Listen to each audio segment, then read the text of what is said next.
Emmanuel Ugirashebuja. I'm from Rwanda.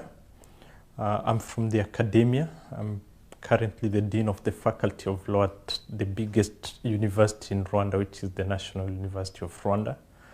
But I'm also involved in so many other issues, especially regional issues such as economic and political integration of the East Africa. So generally that's what I do on a day-to-day basis. Kuri wa gatanu tariki ya 17 z'ukwezi kwa 9 mwaka 2021 saa 9:57 z'umugoroba kuri konti ya Twitter ya Minisitiri y'Intebe ari naho itangazamakuru rivoma amakuru byihuse nibwo hashyizwe itangazo rivuga ko Perezida wa Repubulika y'u Rwanda Paul Kagame ashingiye ku biteganywa n'itegeko nshinga rya Repubulika y'u Rwanda ryo mu mwaka 2003 ryavuguruwe mu mwaka 2015 cyane mu ngingo yaryo 116 yashyizeho umwe mu bagize guverinoma wo akaba ari Dr Emmanuel Ugirashebuja wagizwe Minisitiri w'Ubutabera akaba n'intumwa nkuru ya leta. Muri politiki y'u Rwanda n'umugabo utazwimo ariko ukurikije umwirondoro we ubona ko afite ubuhanga n'uburambe abakora mu by'ubucamanza ndetse n'amategeko muri rusange bo uyu mugabo basanzwe bamuzi cyane kubera imyanya yagiye agira hano mu gihugu ndetse no mu karere u Rwanda ruherereyemo ka Afurika y'Uburasirazuba.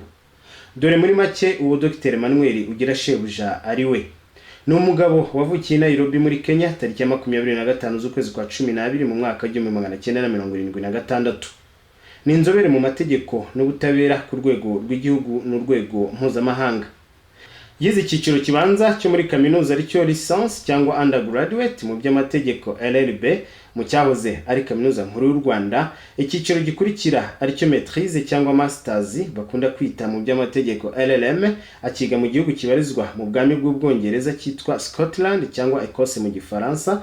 Aho ngaho aza no kuhiga icyiciro cy'ikirenga PhD cyangwa doctorat. Ibyo byose yabyize mu by'amategeko. Iyi doctora yayibonye mu mwaka wa 2008 ubwo icyo gihe yari afite imyaka 32 y'amavuko. Ndakeka mu banyarwanda bari mu Rwanda icyo gihe ari muri bake babonye impamyabumenyi bafite munsi y'imyaka 35 y'amavuko kubera ko amateka y'u Rwanda yari yaratumye abantu benshi bakunda kwiga bakuze. Muzi ko no mu Rwanda akenshi gutangira mu mwaka wa mbere w'amashuri abanza byabaga ari itegeko gutangira umuntu afite imyaka 7 y'amavuko.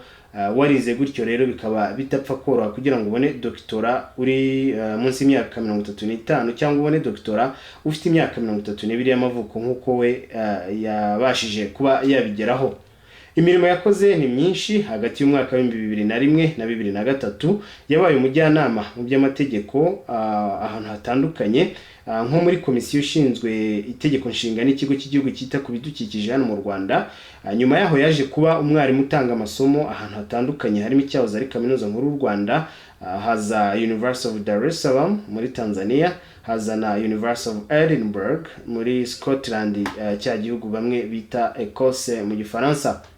Guhera mu mwaka wa 2009 yaje kuba umwarimu uhoraho mu cyahoze ari kaminuza nkuru y'u Rwanda mu ishami ry'amategeko anaribera umuyobozi mukuru ariwe uzwi nka Dean of School.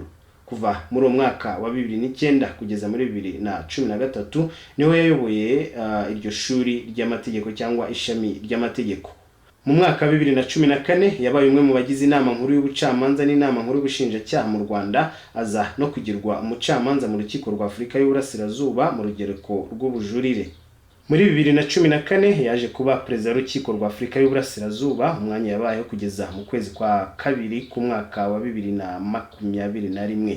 Dr Emmanuel Ugirashebuja aje asimbura ku mwanya Minisitiri w'Ubutabera n'intumwa nkuru ya leta Businje Johnston wagizwe ambasaderi w'u Rwanda mu Bwongereza. Businje Johnston yari kuri uwo mwanya kuva mu mwaka wa 2013 kugeza ku munsi wa nyuma w'ukwezi kwa 8 2021. Nguwo mwirondoro tubashe kubabonera wa Dr Emmanuel Ugirashebuja Minisitiri w'Ubutabera n'intumwa nkuru ya leta mushya. Tukaba tubashimiye mu mwadukurikiye mukomeze mugire ibihe byiza.